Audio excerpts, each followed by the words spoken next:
Gracias, presidente. Se ha recibido una comunicación del jefe de gabinete del ministro de Hacienda, mediante el cual excusa su inasistencia a esta sesión, debido a que a esta misma hora ha sido citado con anterioridad a la Comisión de Trabajo. Esto a la cuenta, señor presidente.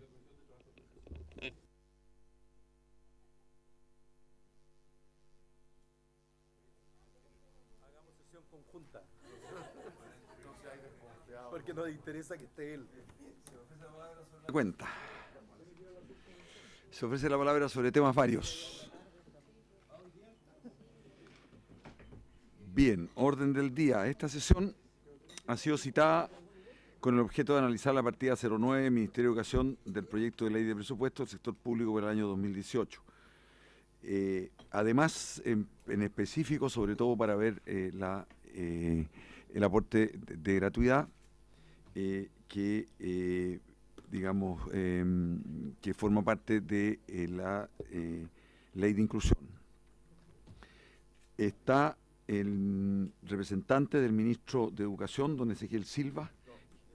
De la SICPRE. Si está la ministra, ¿cómo va a tener representante? No, perdón. De secretario general de la Presidencia, don Gabriel de la Fuente. Está don Ezequiel Silva. Sí. Está, por cierto, nuestra ministra de Educación, a quien le damos una muy cordial bienvenida. Sabemos que está muy... el señor ministro de Hacienda ha dado las excusas correspondientes. Bien, le ofrezco la palabra, ministra. Perdón, le acompaña a la ministra, a don Ezequiel Silva, la jefa de Recursos Financieros, la señora Paula Martínez. Usted. Ya, y del gabinete de la División de Planificación de Presupuesto, Aide Blasevich. Todos del Ministerio de Educación. Educación. Muy Educación. bien, ¿Ah? ¿Está prendido? Ahí está. Perfecto. Gracias, presidente. Sabemos que esta es una reunión con tiempos más acotados. Entiendo que a las 10 hay sala. Y por lo tanto usted me dirá. Tenemos comisión mixta y otras cosas. Entonces entiendo que tenemos esta hora para ver el tema del presupuesto. Creo que es muy importante para mirar el presupuesto y cualquier tema en particular tener el aspecto más general de lo que significa el presupuesto de este año. En primer lugar, todo el gasto público, usted lo sabe, ha sido informado por el ministro Izaguirre, crecerá en 3.9% y sus prioridades son educación y salud, carteras que aumentan sus recursos en 5.9% en el caso de educación y salud el 6.9% respectivamente. De cada 100 pesos de aumento del presupuesto, 39 corresponden a educación. De cada 100 pesos del gasto público, 25 se gastan en el sector educación. Lo quiero decir para ver el volumen y la responsabilidad sobre el gasto social en general que hace el gobierno. El presupuesto del sector educación refleja este compromiso de seguir avanzando en garantía, en calidad, en derechos por parte del gobierno. Una pasada muy rápida para que estas cifras nos den un sentido de referencia. Tenemos el Ministerio de Educación, su presupuesto de este año son 10.370.751 millones de pesos. Y 2 puntos más abajo, 2 puntos y algo más abajo, viene el Ministerio de Salud, que es otro de los grandes ministerios del país, Ministerio del Trabajo, Interior, etcétera, hasta Defensa. Esto hemos querido, ¿usted quiere saberlo en dólares, el presupuesto? ¿Me lo puede sacar? Como sube y baja el dólar, pero lo vamos a hacer un estimado. Ya. Después. A continuación, tenemos entre el 2011 y el 2017, para que tengamos una línea de tiempo de cómo el presupuesto de educación se ha incrementado. Y lo digo porque claramente esto ha ido absorbiendo las reformas, las leyes, la mejora, etcétera. Hoy día disponemos de muchísimo más recursos en el sector educación, lo que no significa que todo lo que quisiésemos hacer lo podamos hacer, pero si nos vamos del 2011 eran 6 billones y estamos en el 2018 con 10.370.000. Entre medio pueden ver ahí en el documento cómo ha ido creciendo esto. Esta lámina que viene a continuación nos parece muy importante, a lo mejor no la ven los colores ahí en la pantalla, pero es muy significativo. En primer lugar, es el gasto, la distribución porcentual por nivel educativo entre el 2010 y el 2017. El tema de la educación, el mayor gasto sin lugar a dudas está en básica y media, en la educación regular, que ustedes podrán ver la línea roja que está arriba, y por otro lado, en un comportamiento relativamente similar, si bien los per cápita son distintos, tenemos educación parvularia y educación universitaria, que son las líneas azules y verdes. Hay periodos en que la línea azul, que educación parvularia, pasa por sobre educación superior, pero hoy están con una diferencia que es bastante menor entre sí ambas líneas. Estamos hablando de poblaciones de tamaño distinto, pero como la vamos a ver a continuación. En el per cápita, por nivel educativo, que es la lámina que veremos en este momento, podemos ver algo de lo que señalábamos. El per cápita en educación escolar, sin lugar a dudas, ha subido muchísimo. Yo le voy a pedir después a mis socias que esto lo tengan visto para ver las cifras reales, que las tenemos más adelante, pero esto es más bien un efecto gráfico solamente. Educación parvularia tiene un pic el 2015 por la gran inversión que se inyecta en ese momento para lo que es la construcción de salas cunas y jardines infantiles. Y después aparece una baja porque ya nos vamos haciendo cargo de los arrastres de cada uno de los jardines, y sobre todo la mayor cantidad de recursos es para el...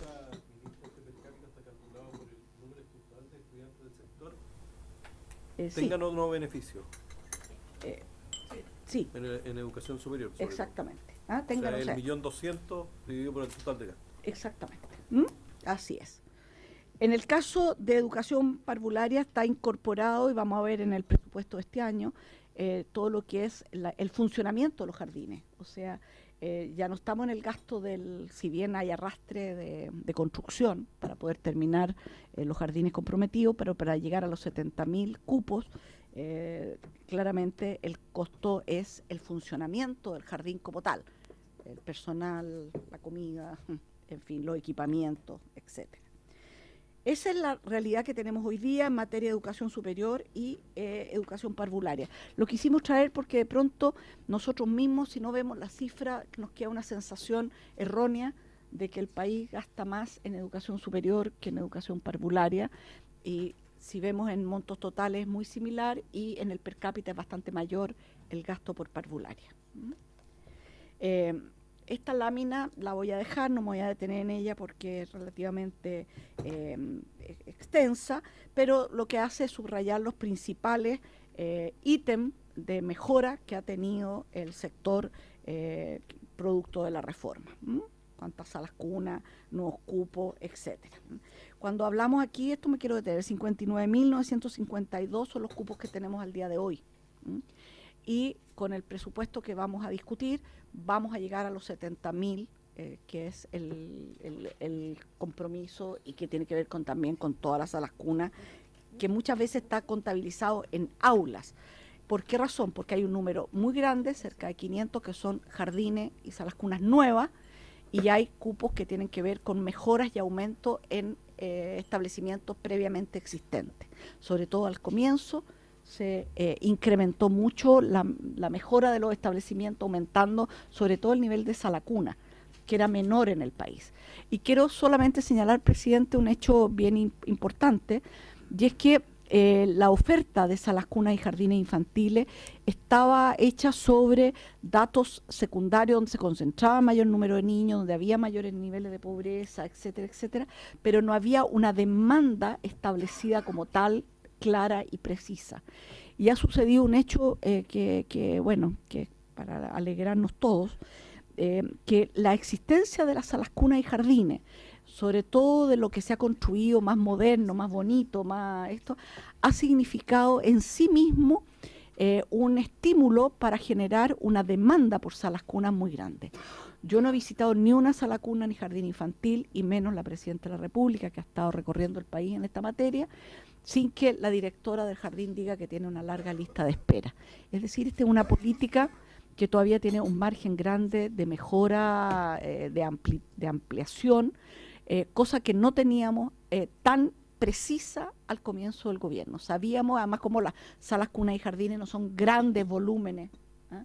Se iban a llenar, etcétera, pero nunca pensamos que en el 0 a 2 años, que es sala cuna, íbamos a tener una demanda creciente y que está dada porque las madres ven la calidad de las salas cunas y jardines que se han construido, y por lo tanto hay un círculo virtuoso en esta materia. Bueno, no me voy a detener, después lo vamos a ver en superior, el tema de las gratuidades. Los principales logros de la reforma, porque este presupuesto, presidente, coincide con que es el último presupuesto que presenta esta administración, la reforma educacional, sin lugar a dudas, ha sido uno de los ejes del gobierno, del quehacer, no solo del ministerio, sino de todo el gobierno, y por eso también la asignación de recursos tan por sobre la situación de otros ministerios. Y queríamos dar cuenta, para que nos diéramos idea, desde la educación parvularia hasta la educación superior, las principales políticas y las principales leyes que dan cuerpo a la reforma y que están en pleno funcionamiento. Me quiero detener solamente en un punto, presidente. En el día de ayer tuvimos a la vista los resultados de las postulaciones que han hecho todos los padres de familia de las 5 regiones que entraron en el sistema de postulación en plataforma, que son Tarapacá, Coquimbo. Admisión. La tómbola es una figura como para jugar bingo nomás. Esto no es eso. Y la verdad quiero decirle que es un tema súper sofisticado. A mí me gustaría que en algún minuto nos explicaran el sistema súper sofisticado en el cual entran hasta la magnitud de los sismos, como la cifra, el último sismo, es la cifra que detona un polinomio de factores para poder hacer el cálculo quién entra y quién no entra. O sea, es decir, realmente valdría la pena, cuando estemos menos recargados de trabajo, poder saber este tipo de situaciones, porque no las conocemos y son de última generación en materia de garantía de que aquí no hay posibilidad de intervención humana, de que este niño en vez de este otro, etcétera. Y se ha postulado el 95% de toda la familia. Ese 95% podría corresponder al 100% de la familia, porque se hizo sobre un estimado que muchas veces no corresponde por distintas razones. Familias que no entran en prekinder, sino que van a entrar con el niño a kinder. Y nosotros estábamos calculando la edad de prekinder también como un potencial número de niños a ser absorbidos. El prekinder no es obligatorio en el país, el kinder sí, y por lo tanto hay familias que no postulan sino hasta kinder.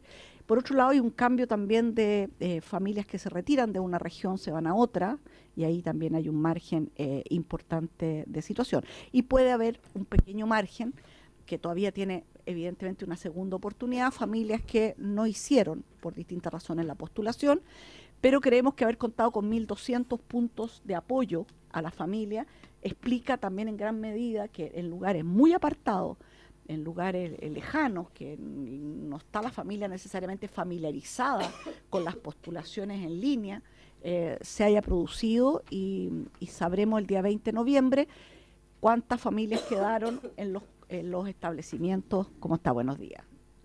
En los establecimientos de su preferencia, que además en este caso fueron mayores que los que se presentaron en Magallanes. La gente postuló a 4, 5, hasta 6 colegios, y yo recomiendo de verdad leer una columna que sacó ayer Silvia Izaguirre sobre este tema, yo quedé muy gratamente sorprendida por la buena evaluación que hace de este sistema que se instala. Lo señalo al pasar. Bueno, aquí está, si algún parlamentario tiene alguna duda sobre alguno de estos puntos, está la hojita completa, pero no me voy a detener, presidente, porque nos puede llevar a una exposición muy larga. Ejecución presupuestaria, que es un tema que es importante, que la idea siempre es dar cuenta al Parlamento de cómo estamos. El corte que tenemos en este momento es agosto, ya llevamos mes y medio más, y por lo tanto esto ha aumentado, pero en el mes de agosto teníamos el presupuesto ejecutado en el 60,3%, respecto al presupuesto vigente, 60,7% respecto a la ley de presupuesto. Siempre ahí hay una variación en algunos ítems a lo largo del año, pero llevamos el 60,3%, lo que está bien, o sea, corresponde en el mes de agosto llevar un porcentaje equivalente a eso. Estamos bien. Ahora, después desglosado por partida, encontramos que algunas están por sobre el 70 y otras están más bajas, pero cada una de ellas tiene una explicación. En el cuadro siguiente, presidente, vemos que la Subsecretaría de Educación General está como en la media de todo el gasto del ministerio. La superintendencia está levemente más abajo. La Agencia de la Calidad, que aparece con un número mucho más bajo, esto se explica porque se paga, básicamente se paga el CIMSE al final del último trimestre. Entonces, y eso sucede siempre y todos los años, no hay nada anómalo en esto. La Subsecretaría de Educación Parvularia, cuando veamos el desglose, la subsecretaría tiene los gastos propios de la subsecretaría, que son mínimos, y detrás del gasto principal es la transferencia que se hace a la Fundación Integra. Y tenemos un 72,8% de ejecución presupuestaria, sumado subsecretaría como tal, más Fundación Integra. La DIVAM, que todavía será el último año que demos cuenta nosotros de la DIVAM, porque pasa al Ministerio de la Cultura, está también en la media de la ejecución al mes de agosto, 61,1%. La Comisión Nacional de Investigación Científica y Tecnológica, CONICIT, tiene un 46,8%, y esto es porque FONDEF, Investigación Asociativa, Minería Virtuosa, entre otros, se ejecutan siempre durante el último trimestre del año. ¿Por qué razón? No lo sabría explicar con el detalle. Están el jueves citado a la Comisión Mixta de Educación, o sea, de presupuesto, los servicios, y por supuesto ahí cada jefe de servicio puede ahondar más en detalle si esto es siempre así y cuál es la razón para que esto se ejecuta el último trimestre. Pero no está atrasado. El año pasado estábamos más o menos similar en el caso del CONICIT. Después, Junta Nacional de Jardines Infantiles, 53,6%. Esto básicamente, Junji sigue construyendo, está todavía con arrastre de construcción. Y la construcción depende mucho de los avances, el contratista, etcétera, y por lo tanto 53,6% no es una mala cifra si pensamos que efectivamente esto está y continuará. Hay presupuesto para el próximo año para poder terminar los jardines infantiles que den lugar a los 70.000 cupos. Y así está a continuación los otros ítems. En el nivel parvulario, presidente, las cifras que tenemos aquí, el presupuesto, lo que yo estoy dando cuenta no es de la propuesta presupuestaria, sino más bien es un estado del arte de la ejecución presupuestaria, ¿no? En qué estamos y en qué se está gastando la plata. Las últimas paginitas, que espero llegar rápido, es para qué cosa estamos pidiendo los nuevos recursos. Pero hay muchos aspectos que son claramente de continuidad. Aquí podemos ver el diferencial entre Junji y la Subsecretaría de Educación Parvularia, y lo que está abajo del Subsecretaría de Educación Parvularia es lo que representa de ese total Integra. Para poner un ejemplo, ejecutado al 31, 199.574, de esos 197.000 corresponden a ejecución hecha por Integra. Y ahí están los totales. Los aumentos de cobertura están en el cuadro, y del total de 59.952 cupos, 35.618 están en pleno funcionamiento, el resto se están inaugurando los jardines que están terminando. Disponemos de los recursos para que entren en funcionamiento. Ya de aquí a fin de año vamos a tener los 59.952 cupos que corresponden a 2017, y esperamos los recursos para completar lo que falta hasta los 70.000. La Intendencia está plenamente operativa.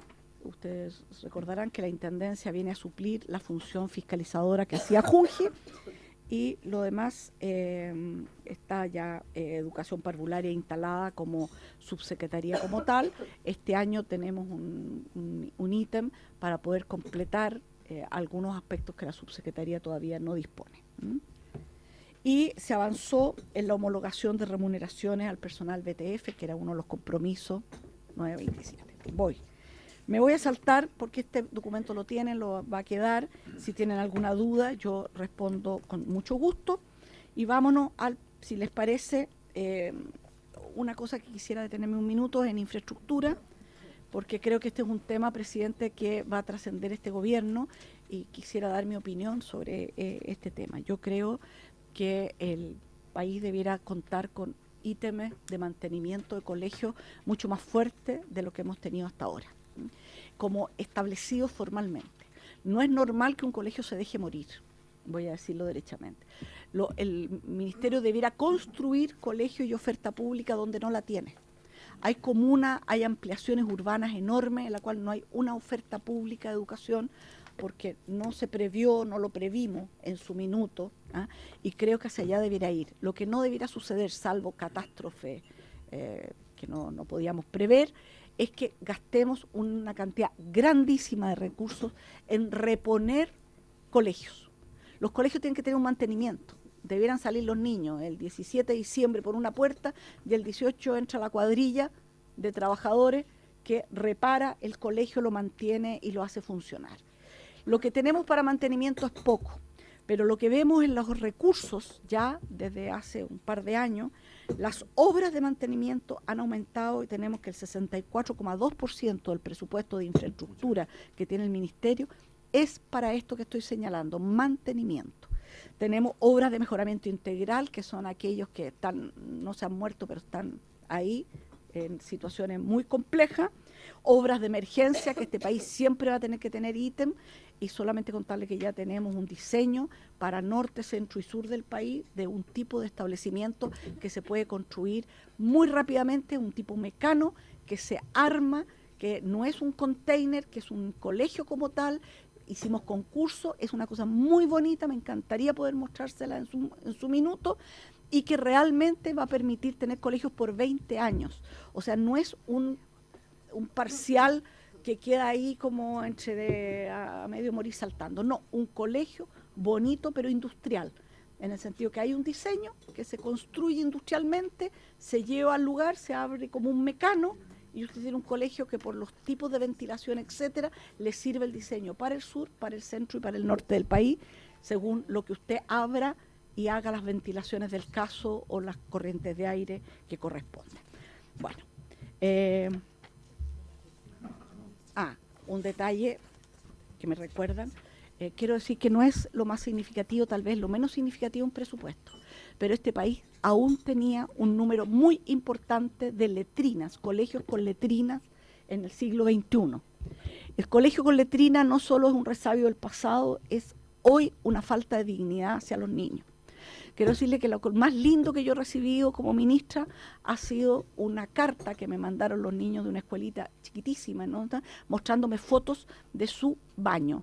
Aunque parezca absurdo, pero es que no ir al cajón e ir a un baño, cualquier baño en cualquier lugar del país puede tener agua acumulada en un estanque, se tira la cadena como Dios manda, tiene baño, azulejado, etcétera. Y quiero decirle que cuando terminemos no quedará una sola letrina en el país. Se eliminaron todas, nos quedan solo en Coquimbo algunas que están en Montepatria, que se están ya en plena ejecución, y con eso habremos terminado este tema. La etapa de la letrina se acabó. Eso. Vámonos, bueno, tenemos todo el programa PASE que lo pueden ver. Es interesante en el programa PASE la distribución por universidades. Usted tiene una página que diga cuántos colegios ha tomado cada universidad. Y esto es bien interesante en el debate que tenemos sobre los establecimientos públicos, el CRUCH, los privados, en fin, de cuánto se ha hecho cargo cada uno y cómo han llevado adelante esta tarea, que es una tarea, presidente, y por su intermedio señalar que da una igualdad de oportunidades muy significativa, que no tiene que ver solo con la gratuidad o no gratuidad. La gratuidad lo que hace es que los niños que tienen todas las condiciones puedan estudiar gratuitamente. Aquí se agrega el elemento de que, viniendo de colegios menos favorecidos, con mayores dificultades, tiene 3 años de apoyo el estudiante para poder entrar y permanecer en la universidad. Es tercero, cuarto medio y primer año de universidad. Los estudios preliminares, no tenemos estudios de cohorte porque todavía es un programa nuevo, pero los estudios preliminares nos demuestran que los niños que tienen pase en las universidades y que cuentan con este sostén y apoyo durante el primer año, desertan menos que los jóvenes provenientes de niveles socioeconómicos similares que no han pasado por pase. Así es. Ver para creer. La reforma en el nivel escolar, aquí hay un tema muy interesante, es casi medio anecdótico, pero ¿a qué carreras van los estudiantes que pasan por el pase? Tenemos que ingeniería es la mayor cantidad que atrae mayor número de estudiantes, pedagogía es la segunda, que parece muy significativo también, y después ya tenemos una dispersión de diferentes tipos de carreras, y eso tiene que ver con que el PASE incluye también, presidente, todo lo que es un apoyo al estudiante en su desarrollo vocacional. Buenos días, diputado. Fondo, el FAEP, que es otro tema importante. Hemos querido traer esta lámina para que ustedes la vean, porque siempre está la sensación de que el FAEP solo se usa para pagar deuda, multas, etcétera, etcétera. Y aquí está porcentualmente cuáles son los ítems que están todos validados en la ley, a los cuales se dedica. Se supone que en administración y normalización de los establecimientos no debiera gastarse más del 25%, salvo que sea por razones fundadas y con autorización de la Subsecretaría de Educación. Pero esto no es una cosa de que me pasé en el gasto, sino que tuve que presentar propuestas para el FAEP con razones fundadas. Y tenemos los distintos ítems que dan el 100% del FAEP. Sobre los CFT, solamente decir que en este gobierno van a quedar 7 centros de formación técnica con sus rectores nombrados, y el rector nombrado es un tema muy importante. Tiene que ver con tener la persona a quien se le pasa los recursos que tiene que iniciar el proceso de instalación. 7 de los 15, que a la mitad, y porque pueden partir, porque de esa manera pueden partir, se les pueden entregar los recursos. En marzo del 2018 van a partir gran parte de ellos, muchos en... sí, pero parten también con acciones en conjunto con los programas de formación y capacitación para el empleo.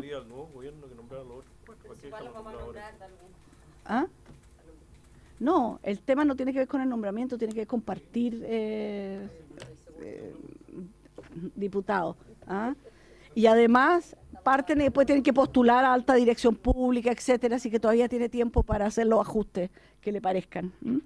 Bueno, la gratuidad en educación superior, estas cifras las conocemos, las hemos discutido varias veces.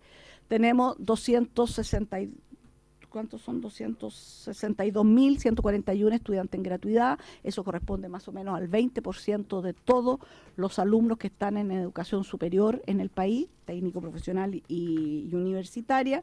Y con el aumento al sexto decil, que es lo que se plantea en este presupuesto, deberíamos llegar como a 370.000 estudiantes. Ya estamos ahí en un 25% de todos los estudiantes del país con gratuidad.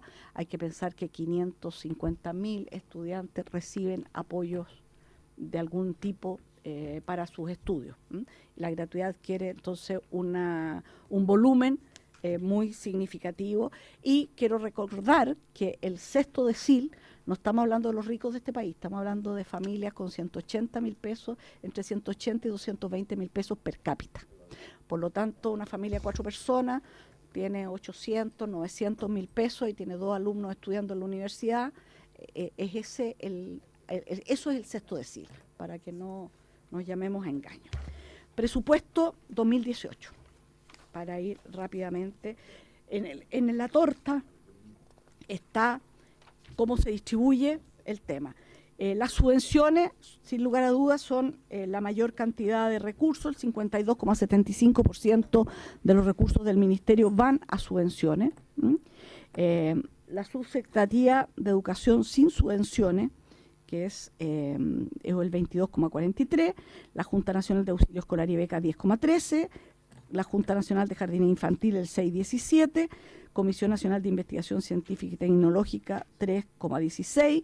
Quiero inmediatamente detenerme en este punto, presidente, porque se ha hecho por la prensa, en fin, de que en ciencia y tecnología se estarían bajando los recursos, por lo menos todo lo que va por el lado del Ministerio de Educación, que no es el único área, digamos, desde la cual se entregan recursos para ciencia y tecnología, el presupuesto sube, y sobre todo sube el Fondesit, fundamentalmente, como lo veremos en su minuto.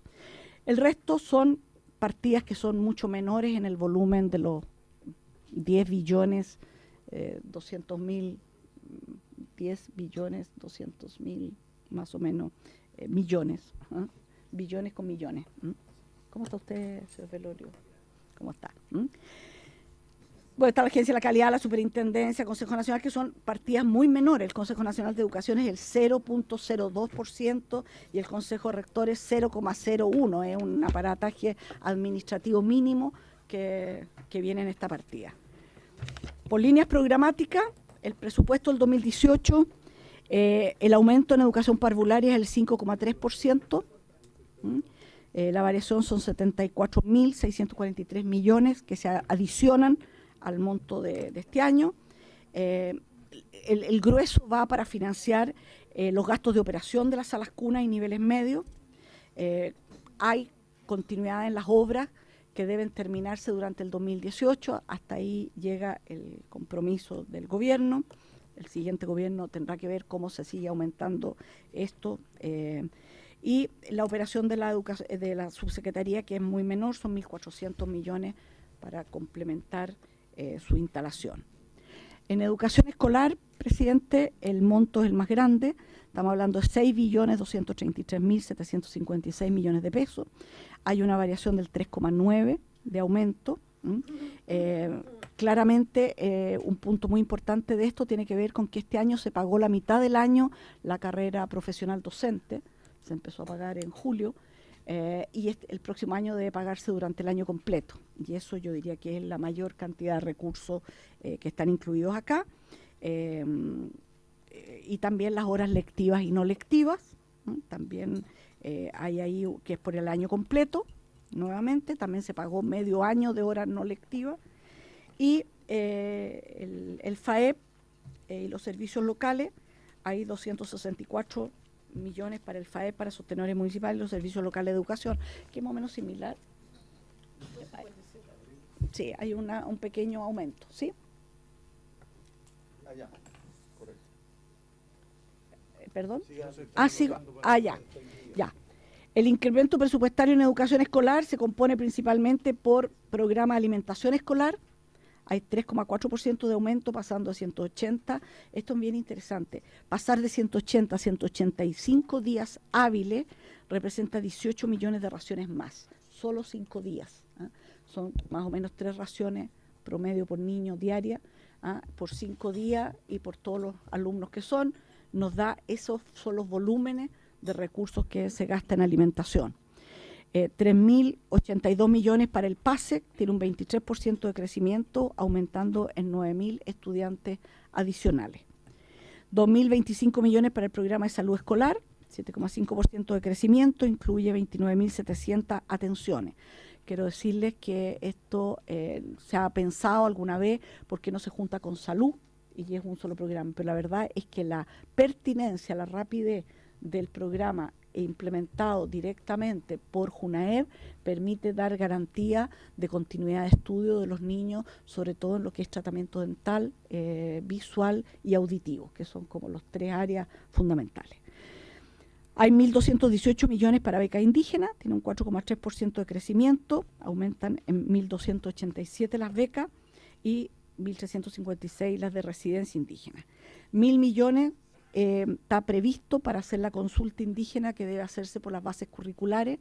Ustedes saben que tenemos bueno, estamos en pleno proceso de bases curriculares para todo el tema intercultural bilingüe. Y 410 millones para educación de adultos. Este es un aumento de 10.000 alumnos en la modalidad flexible y 5 en proyectos de reingreso. 5.000 y 5 proyectos de reingreso. La modalidad de educación de adultos en nuestro país, presidente, se ha transformado en una modalidad de adulto joven, por decirlo de alguna manera, o de segunda oportunidad. Son muchos los jóvenes que se retiran en el paso de séptimo a primero medio, y después la vida, el trabajo, etcétera, los obliga a volver a estudiar, y esta es una segunda oportunidad. En técnico profesional tenemos un aumento de 107,8% respecto a lo que teníamos, que eran 22.000 millones, o sea, son 22.000 millones.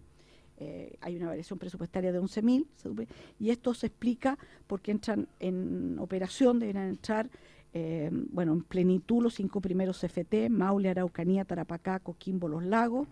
Entrar en funcionamiento de 2 CFT del segundo grupo, esto es regiones de Valparaíso y Los Ríos, durante el 2018 a partir del nombramiento de sus rectores.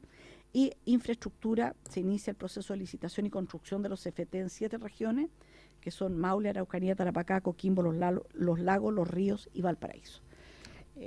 Esa es la situación. Entonces, cada uno está en situaciones distintas. Uno estamos avanzando en la infraestructura, otros ya en la operatoria, algunos van a partir en marzo, pero este es un continuo que si no lo hacemos de esa manera, y nosotros nos da una gran pelea y fuimos acogidos por Hacienda, en términos de que se planteó, ustedes se recuerdan, las discusiones que fuera una línea continua y después se llegó a 5, 5 y 5.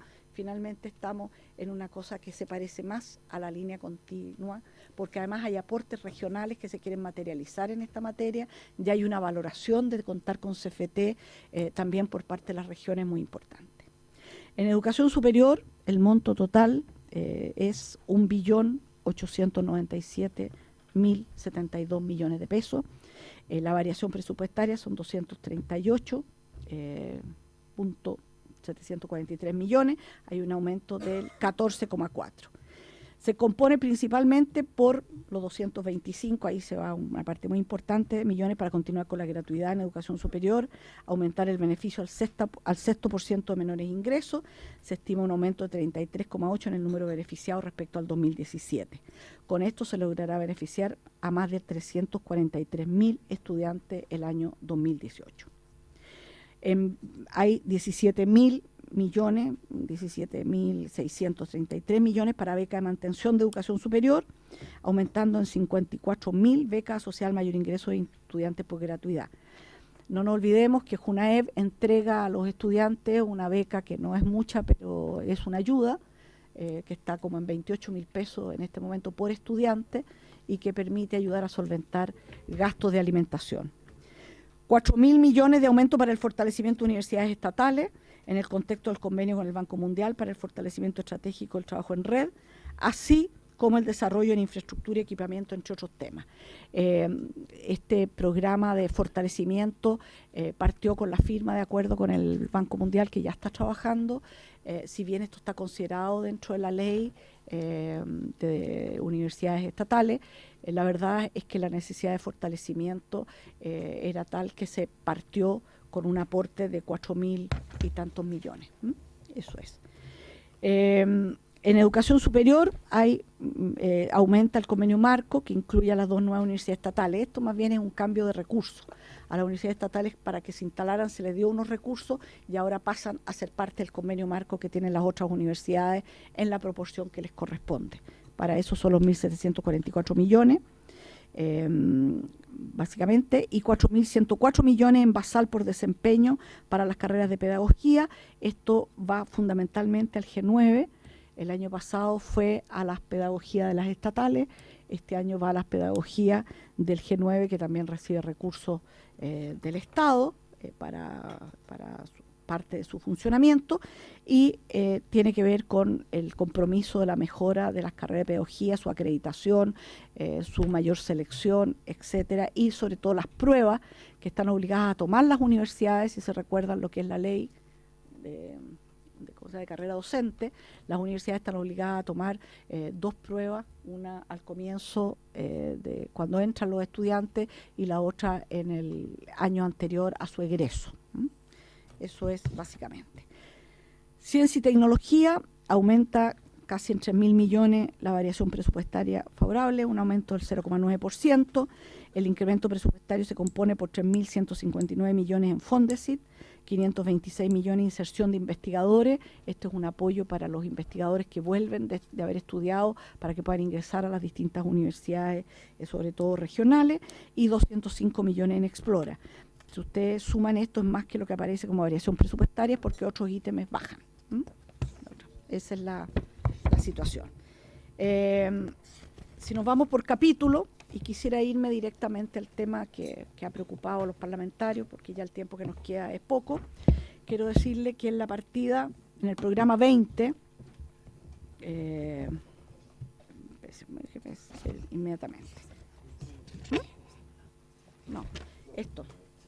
Es en el programa 20, la línea 269, en el proyecto presupuestario como tal, que bueno, no todos lo tienen, con que se está discutiendo en la comisión mixta de presupuesto, se planteó, digamos, en aras del ajuste presupuestario en que estamos, la posibilidad de que el... ¿Nos pueden tirar la información del tema que era uno de los temas a tratar? Por favor.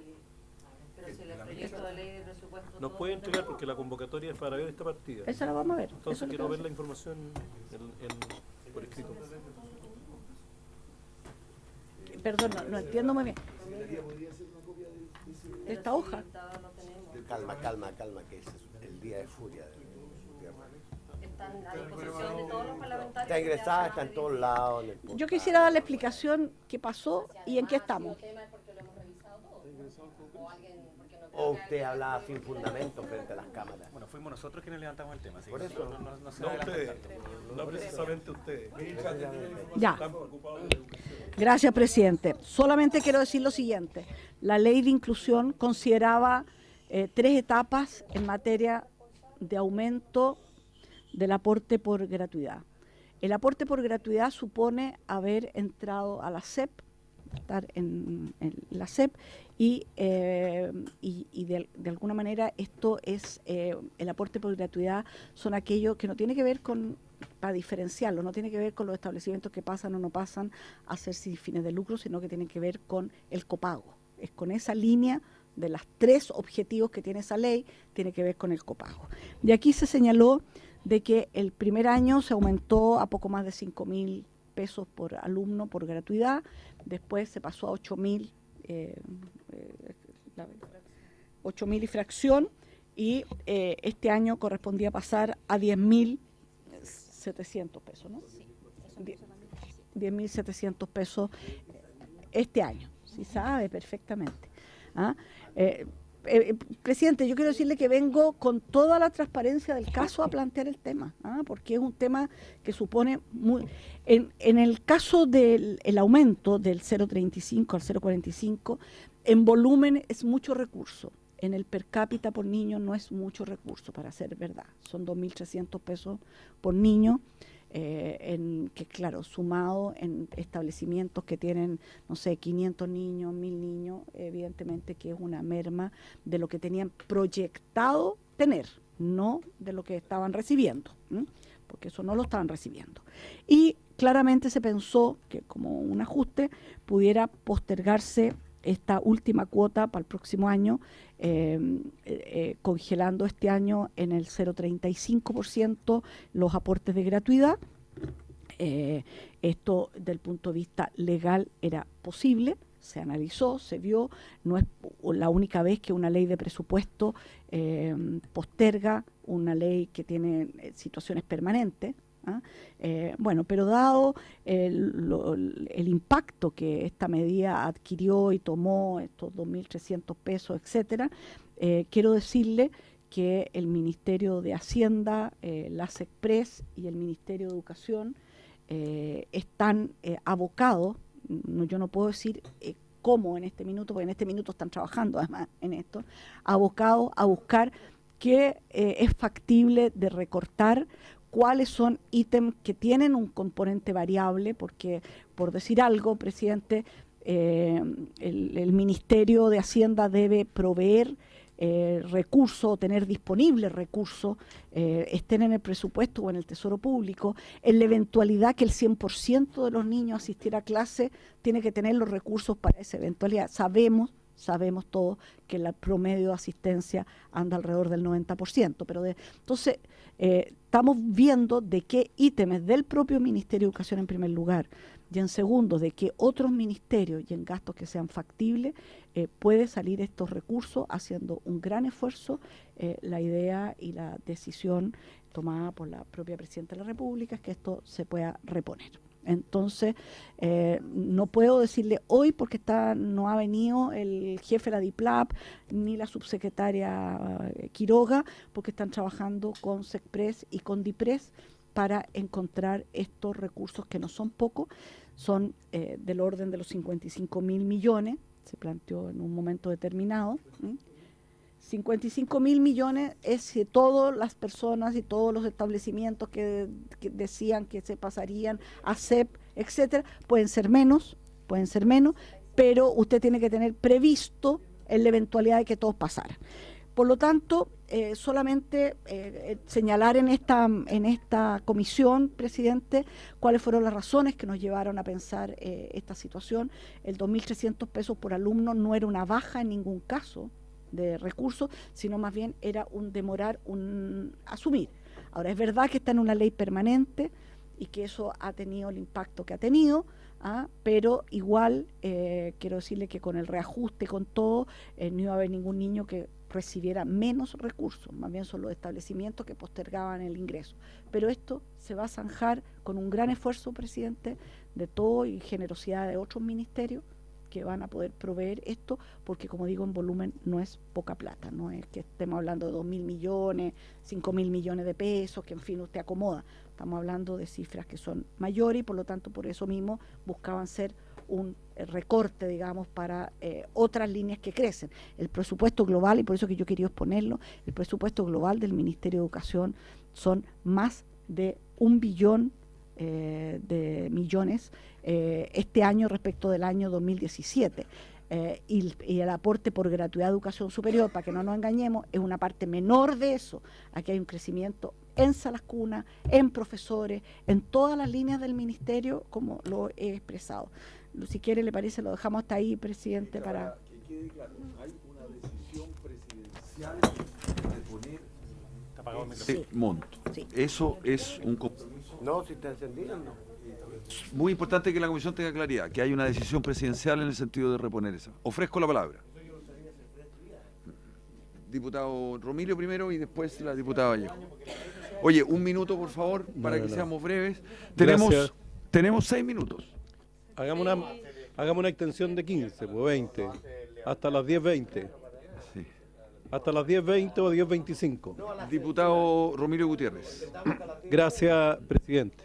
Bueno, agradecer la presentación de la ministra y voy a ir directo a algunas preguntas que a lo mejor nos puede mandar después los mayores antecedentes. Lo primero es si nos pueden entregar la información detallada del cálculo del per cápita por nivel educativo, porque ese gráfico me llama la atención, que educación superior salga con el menor gasto per cápita.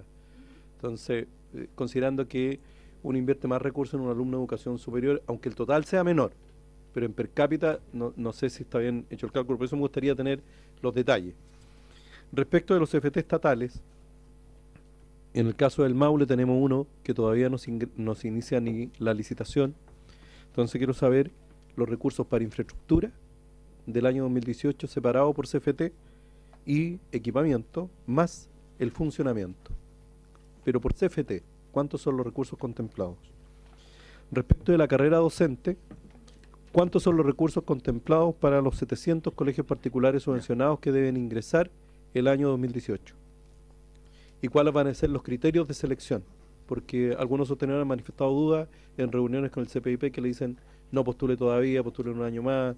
Entonces, no están claros cuáles son los criterios. Respecto de la ejecución, si nos pueden entregar antecedentes más actualizados, porque usted, ministra, ha dicho que el 60% que lleva de ejecución presupuestaria a agosto está relativamente de acuerdo, pero hay partidas que tienen una clara justificación, como la Agencia de la Calidad que paga el CIMSE a fin de año, pero hay otros que no, y que tienen una ejecución por debajo del 60%, porque este es el promedio. Pregunta, presidente. Sobre las que están bajo el 60, por ejemplo, aquellas que están bajo el 60, la razón, bueno. Pide a octubre. Bajo el promedio lo más actualizado posible. ¿Y se lo actualizamos a septiembre? O a septiembre, pero sobre todo en esos que están por bajo el promedio. En rojo. Ahora, respecto de la cobertura de la sala cuna, la meta son 70.000. Entonces me gustaría que nos dejara claro si son 70.000 cupos o 70.000 estudiantes, alumnos incorporados, porque en la misma presentación suya dice que de los 50.000 cupos que hay hoy disponibles, hay una cobertura de 35.000. O sea, hoy día, yo por las cifras que usted presentó, tendríamos a agosto, pero es que es difícil que entren después niños, porque en general el ingreso es en el primer semestre, ¿no? O es permanente. Pero ahí hay una mayor oferta y una menor demanda. Entonces, porque si usted dice en su presentación que hay más de 50.000 cupos disponibles y hay 35.000 alumnos matriculados, me gustaría que explicaran más esa cifra. Respecto de el FAEP. El FAEP, yo hice una revisión rápida aquí de la presentación suya, un 77,2% de los recursos no estarían destinados a mejorar la calidad, porque van a infraestructura, a mantenimiento, a transporte y a una serie de otros gastos. Entonces, hace un par de meses le preguntamos el desglose de los gastos y yo creo que una buena información, pero a lo mejor ahondar más cómo se puede mejorar el FAEP. Yo sé que esta es una petición del municipio, no es que uno diga, mira, en esto tú lo tienes que gastar, no, ellos manifiestan sus necesidades, pero el objetivo de eso era el fortalecimiento de la educación pública. Entonces puede ser que ahí se vincule con lo que dijo usted primero, que el fondo de infraestructura era insuficiente. Entonces los municipios se ven obligados a recurrir a otra fuente de recursos de financiamiento. Por otro lado, también la política de infraestructura educacional, si ustedes han pensado dejar alguna línea política respecto del mantenimiento, mejoramiento, porque el otro día salió que en la Comisión de Educación del Senado, de presupuesto, encontraron alto el gasto en los nuevos colegios, que era como 9.000 millones por un nuevo colegio. Entonces, es cierto que eso ya es reposición completa, pero si va a dejarse alguna línea para el mejoramiento de la infraestructura y equipamiento de los colegios. Ahora, respecto de la educación de adultos, hemos recibido a una fundación vinculada al Hogar de Cristo que ha manifestado su preocupación por la disminución de los recursos en los últimos 3 años, desde 3.000 millones a 900 millones para la incorporación de alumnos que están fuera del sistema, que se estima la cifra en 70.000 jóvenes menores de 18 años que están fuera, y los recursos alcanzarían para una cifra insignificante de 2.000 o 3.000 jóvenes. Entonces en eso me gustaría saber si hay alguna línea. Ahora, para ir directo al tema de la... Tiene tiempo ya. Para ir directo al tema de la subvención de gratuidad. Lo primero, ministra, es tener claridad sobre las cifras, porque la presidenta dijo en su discurso cuando presentó el presupuesto, bien, voy a que este prorrogar, beneficio... por 15 minutos la sesión. Gracias, presidente. Todos Termino al tiro. tenemos que- Esta es la última. Esta es la última. No alcanza, La- pero en 15 minutos se cierra la sesión. La Le presidenta doy a conocer a los diputados. anunció que 2,7 millones de estudiantes se veían beneficiados con la subvención de yo gratuidad. no doy acuerdo en que Si uno calcula que se son tiene una unanimidad 2.400 pesos de aumento por estudiante y lo multiplica por los 2,7 millones al año, llegamos a 77.000 millones. Entonces, me gustaría que aclarara la cifra de cuántos son los alumnos que están recibiendo este mayor aporte de gratuidad, porque si son 55.000 millones, serían menos de 2 millones de estudiantes los beneficiados. Muy lejos de lo que dijo la presidenta, de 2,7 millones de estudiantes beneficiados por gratuidad. Entonces, eso me gustaría que lo aclarara y bueno, ya ayer conversamos un poco respecto del tema de... Gracias. Tiene la palabra una la diputada política- Proboste. Presidente, estoy hablando. Por favor, se ha tomado con exceso el tiempo, una decisión, diputado. Es una ley permanente. Está abusando del resto de los diputados de la comisión. Yo le agradezco que usted lo haya reconocido. Y ¿Cómo le cortó el tiempo al diputado?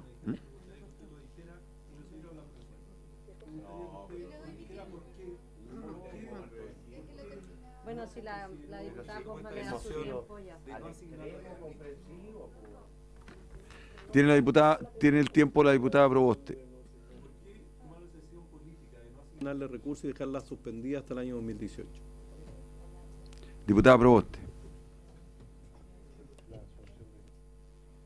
Ministra, por su intermedio, señor presidente, creo que es bien importante la información que entrega, no solo cuantitativa, sino también cualitativa. Creo que Sí, llama poderosamente la atención que universidades como la Universidad de Chile no tenga un compromiso mayor con una política en materia de inclusión como lo es el programa PASE. Y creo que eso es bien relevante para las discusiones en las que estamos en otros proyectos de ley.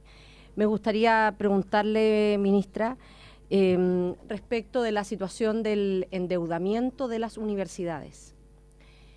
Se ha planteado en el proyecto de ley de presupuesto en que se va a considerar también para las universidades estatales, así lo determina la glosa que todos hemos leído cuando recibimos el proyecto de ley, en donde se va a considerar también como endeudamiento para las universidades del Estado no solo las deudas que tengan en el sector privado, sino también con instrumentos públicos, con diversos programas que, por ejemplo, créditos del BID, etcétera.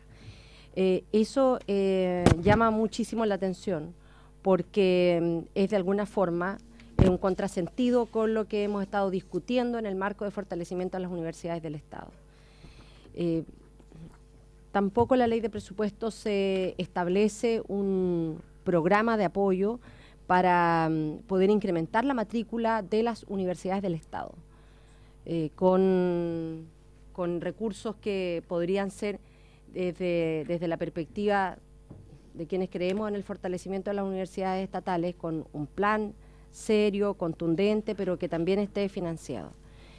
Dentro del sistema escolar, nos llama la atención, a lo mejor está en una glosa que no hemos tenido la delicadeza de verla, pero si usted nos pudiera explicar, que tiene que ver con los establecimientos sellos. ¿Qué es lo que pasó con los establecimientos sellos en el caso de la región de Atacama, en Tierra Amarilla, en el Liceo Pedro Troncoso Machuca de Vallenar, la Escuela de Domeico?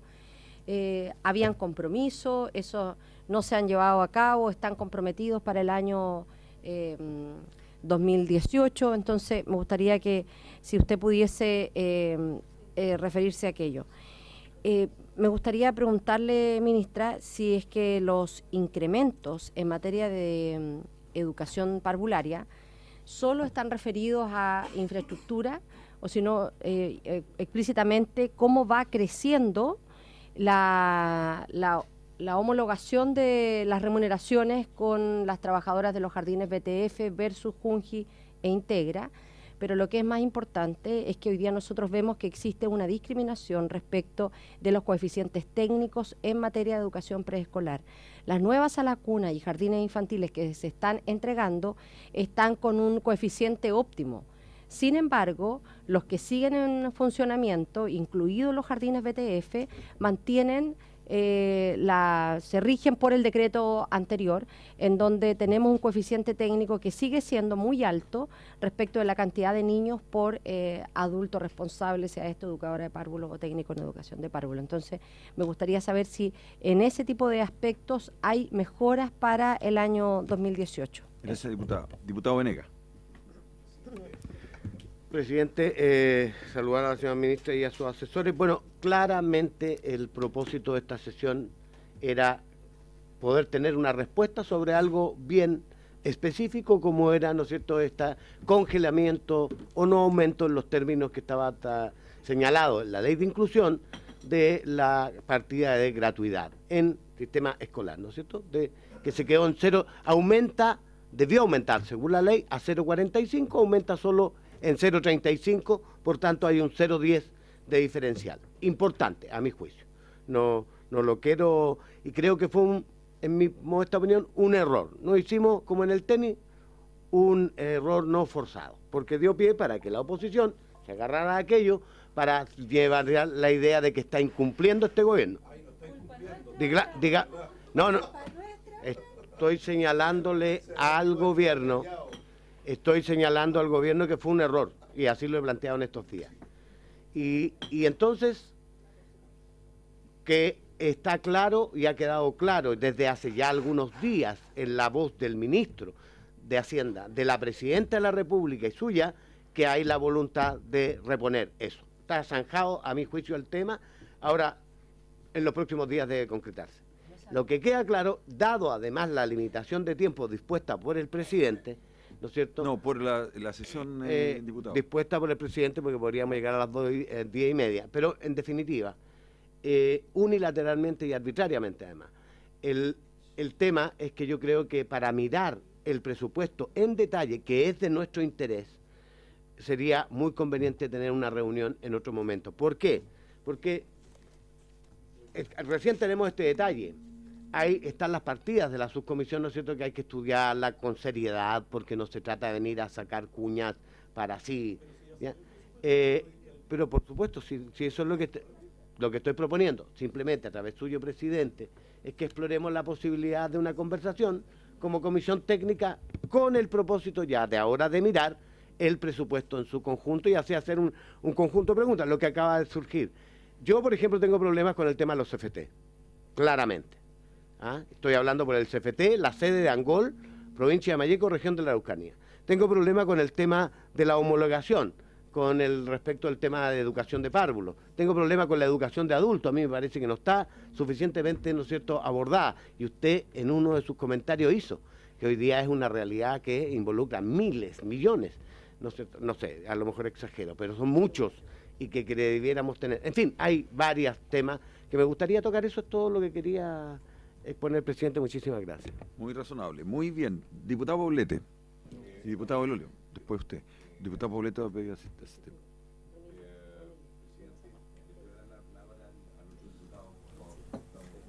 Está aclarando una cosa. Diputado Belolio. Gracias, presidente. Gracias, Roberto. En primer lugar, yo lamento algunas expresiones de la ministra cuando decía que era poca plata, porque ahora nos dice que no es poca plata. Es mucha plata. Sí, cuando recién apareció esto, y la vocera de gobierno dijo que esto era marginal, que en verdad la plata venía subiendo, entonces casi como que ¿por qué alegan? O sea, ¿por qué se han creído venir a alegar esta cuestión? O sea, ¿pensaron que porque venía una letra chica en una glosa no nos íbamos a dar cuenta? Recursos que estaban comprometidos. Esto no es un favor por parte del Ministerio de Hacienda y por parte del Ministerio de Educación. Es la ley. La ley obliga a que se suban los recursos de 0.35 a 0.45. Y si bien es cierto, no estaban incorporados dentro de la plata que estaban, o sea, no le están bajando la asignación, hay colegios que se transformaron en gratuitos sabiendo que ese era su cronograma de ingresos. Por tanto, tenían un derecho adquirido sobre eso. Y no había ninguna duda que era un derecho adquirido y por tanto que podían ir a la Corte. Pero ninguna duda. Entonces, venir a decir que mire que somos bacanes, vamos a reponer la cuestión, no, esto es simplemente hacer que se cumpla la ley. En segundo lugar, a mí lo que me molesta en esta discusión es que siempre se le da la razón a la educación superior y nunca a la educación escolar. El presupuesto aumenta en 578.000 millones, página 6 de la presentación.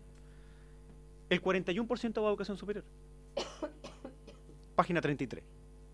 Entonces, el cronograma de la gratuidad universitaria nunca se toca ni a nadie se le ocurre tocarlo. En cambio, el cronograma de gasto de la educación básica, ese se puede tocar. ¿Por qué? Claro, porque en un lado no está la Confech que se sale a tomar el Ministerio de Educación, sale a marchar, gritan, votan. No, en el otro no. Son cabros chicos. Eso es profundamente injusto. Eso no está bien. Cuando uno hace política solamente escuchando y atendiendo a aquellos que gritan, termina haciendo cosas injustas. Entonces, para mí esta sesión no es solamente el compromiso de la ministra, que agradezco, que diga que se van a reponer esos recursos.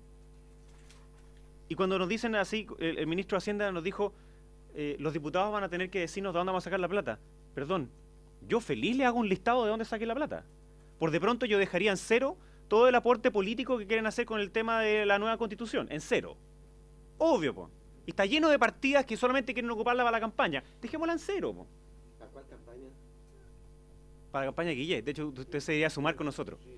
Entonces, ¿el año próximo el que estamos hablando? Sí. Y ahora, si usted cree, diputado, que el presupuesto no tiene efectos electorales, entonces ¿por qué hicieron esto?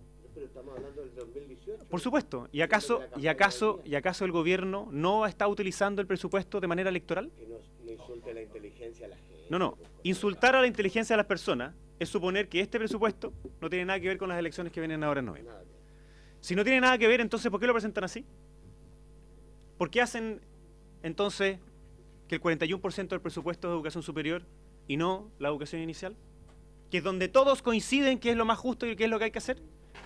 Obviamente está llevado por esa cuestión. Entonces lo que uno lamenta, ministra, es que de manera persistente y permanente la agenda se va donde hay más radicalidad y no donde es más justo. Entonces hoy día lo que se hace es un acto de justicia simplemente, de cumplir la ley. No es más que eso y tampoco le demos así como una grandilocuencia. Sí quiero saber, al menos dos cosas porque no voy a alcanzar a preguntarlas todas. Primero, ¿qué pasó con el aporte a los servicios locales de educación? Porque aquellos que se están creando tienen una cuenta que es más alta que la que aparecía en el informe financiero. Cuando estuvimos en la comisión mixta, yo pregunté y pedí que por favor me dijeran cuánto iba a ser el cheque final que iban a tener que traspasar especialmente al servicio local que incluye Cerro Navia. Todavía no me dan el dato, pero parece que me enteré entonces cuando publicaron la ley de presupuesto, que es más alto de lo que decía el informe financiero. Me gustaría que nos dijeran exactamente cuánta plata es la que van a tener que pagar, dadas las deudas que tienen los municipios. Los nuevos servicios locales que se están creando. No es solamente el de Cerro Navia, me importa también el que pasa en Coquimbo, el que pasa en Huasco, obviamente que me importa. Perdón, son los 4 que se crean inmediatamente y que tiene que estar el cheque ahí. Y es distinto al otro, entonces quiero saber por qué. La educación de adulto, quiero insistir en ese punto porque hay dos tipos de educación de adulto, que usted dice bien, ministra, que a veces es como de adulto joven, digamos, que es como de segunda oportunidad. Pero hay programas que no se han querido invertir que tienen que ver con reinserción. Es decir, niños que dejan la escuela en tercero básico y que después quieren retomarla, pero ya han pasado 5 años. Y por supuesto, un niño que si tenía 10 años, cuando tiene 15, no se va a sentar adentro de la misma sala de los cabros que tienen 8, 11 en este caso. Entonces, ese es un programa que hoy día se hace, pero que tiene muy pocos recursos. Y eso es cada vez más importante, porque son esos estudiantes los que luego transitan, lamentablemente muchos de ellos, en el Sename, luego son de sectores permanentes y luego, lamentablemente, muchos de ellos terminan cayendo en actos delictivos. Entonces, ahí sí que hay que invertir hartas lucas. Y puede ser súper caro el per cápita, pero es bueno para la sociedad. Y por último, el aporte por ruralidad. Fue algo que hemos discutido varias veces acá, tiene que ver no solo con los sectores nuestros. El aporte por ruralidad está entregado según el emplazamiento del colegio. Es decir, si el colegio está emplazado en zona rural, hay aporte de ruralidad, lo cual es un error conceptual. Porque el aporte por ruralidad para transporte tiene que ser al estudiante, es decir, donde viva el estudiante. Si el estudiante vive en condición de ruralidad, a él es donde tiene que entonces entregar ese aporte. En concreto, bueno, sí, es un maldito voucher, pero está bien. Entonces desfinanciemos a los colegios rurales. Bueno, no lo entiendan entonces. Entonces dejemos que los niños que viven en condiciones rurales no tengan ningún aporte y no pueden ir al colegio. Qué gran idea, porque ustedes han imaginado que hay una cuestión voucher. Eso, genial. En concreto, ministra, yo lo que le estoy pidiendo es que hay estudiantes en la región metropolitana que viven en condiciones de ruralidad y les cuesta a ellos mucho más poder acceder a la escuela porque no tienen la subvención de ruralidad, porque su escuela está situada en un lugar urbano. No tiene ningún sentido hacer ese tipo de subsidio, ninguno.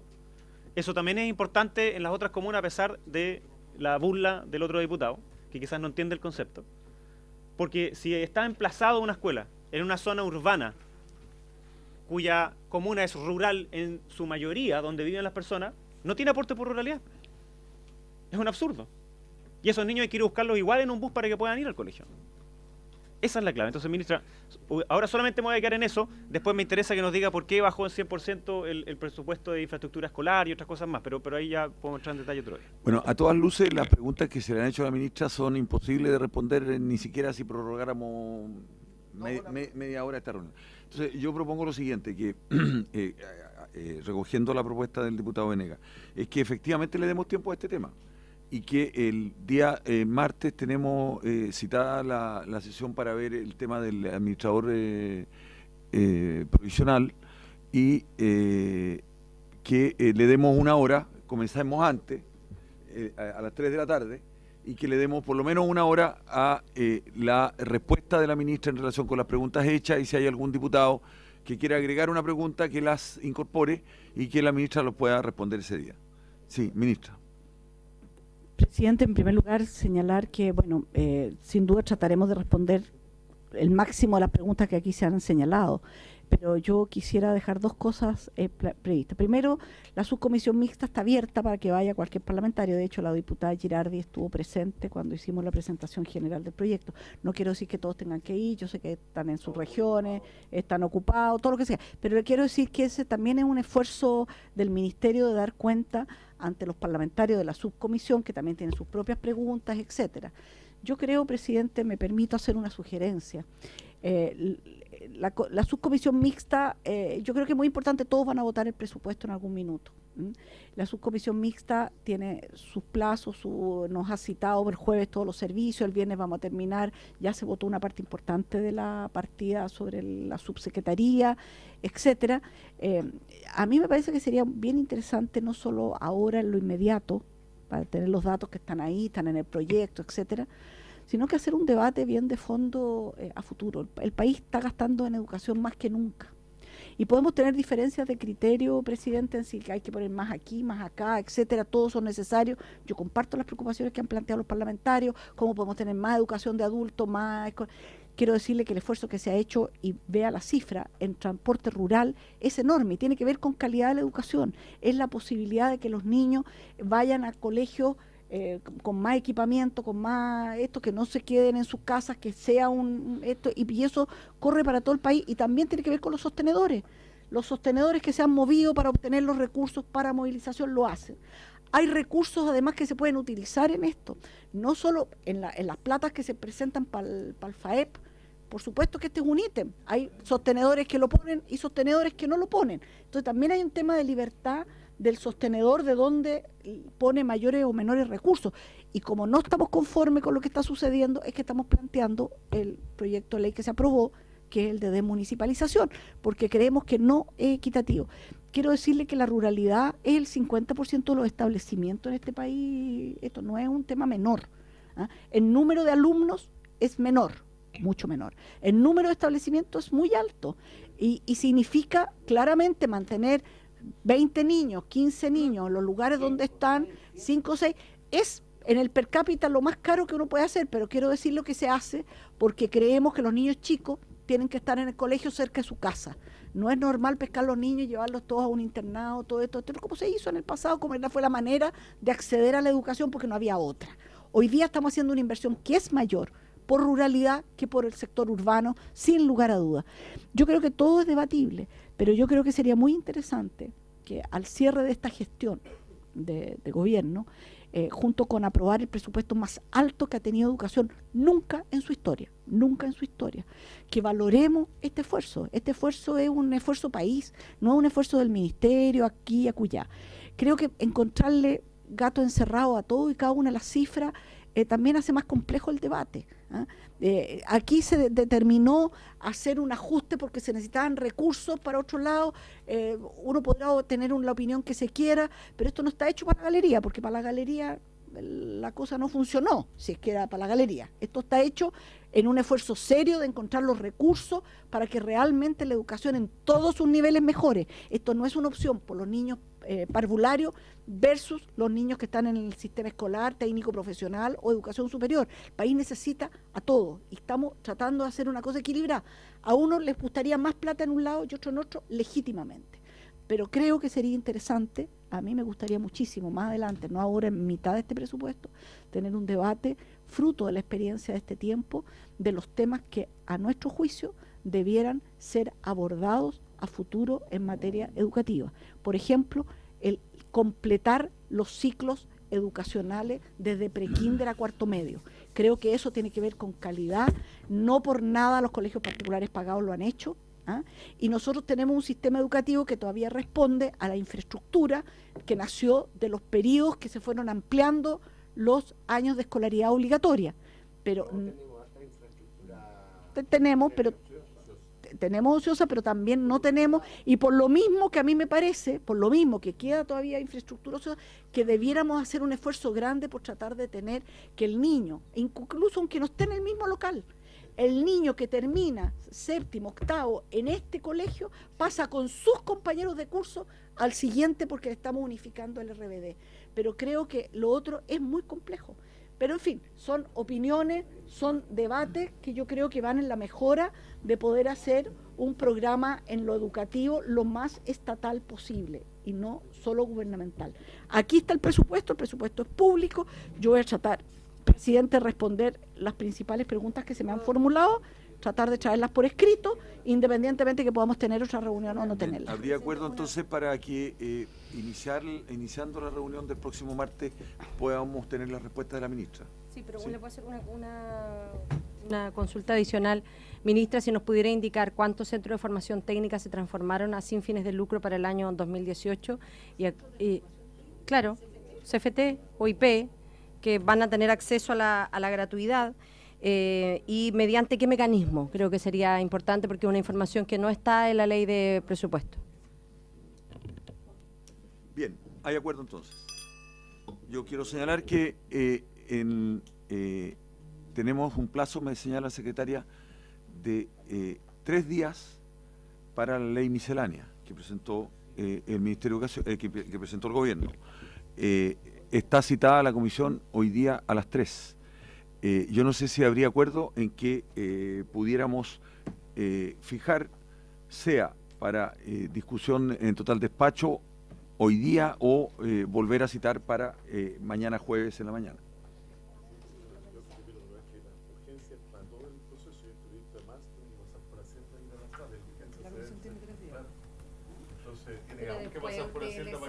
Bien, diputado Romilio. Lo que pasa es que en la tarde yo tengo 2 subcomisiones de presupuesto y vemos 2 partidas, dos ministerios los tenemos que votar desde las 3:30 en adelante, entonces para mí sería imposible votar hoy día, a lo mejor a las 3 para conocer el proyecto y quizás mañana en la mañana votarlo, pero hoy para mí sería imposible quedarme a discutir y analizar y votarlo hoy día. Bien, si hay acuerdo entonces votaríamos el jueves hasta total despacho ese proyecto, ¿verdad? Sí. No hay, es que no hay otra solución.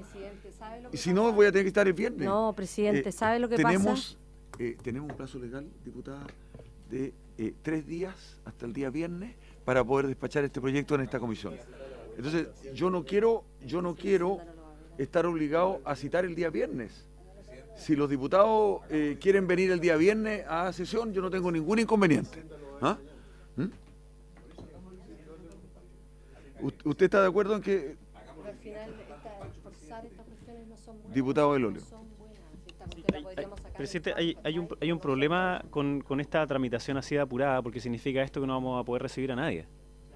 No, sí, están invitados algunas personas que quieren intervenir para hoy día en la tarde. Sí, pero está el bien, señor Crino de la FIDE y otros. También me han escrito otras personas que también quieren venir y resulta que con esta tramitación no hay ninguna opción de escuchar a otras personas. Entonces, a mí no me parece razonable que sea así. O sea, una cosa es que el gobierno haya llegado a un acuerdo con la gente de la nueva mayoría o con otras personas, pero otra cosa distinta es que aquí se exprese, que vengan otras personas, que den su opinión para que lo podamos legislar bien. ¿Para qué hacerlo mal? Entonces, en 3 días no me parece que sea adecuada la forma de legislar. Son los plazos legales que hoy día existen, diputados. Estamos obligados a asumir esos plazos en la comisión. Yo quiero señalar que si no tenemos reunión mañana en la mañana, vamos a tener que citar para el día siguiente o para el jueves en la tarde. Así es, siempre diputado. Siempre diputado. Sí. Siempre diputado. Bien, entonces, si no hay acuerdo en que discutamos hasta total despacho, hoy día lo dejaríamos hasta total despacho el día jueves. Acuerdo. Habiéndose cumplido el objetivo, se levanta la sesión.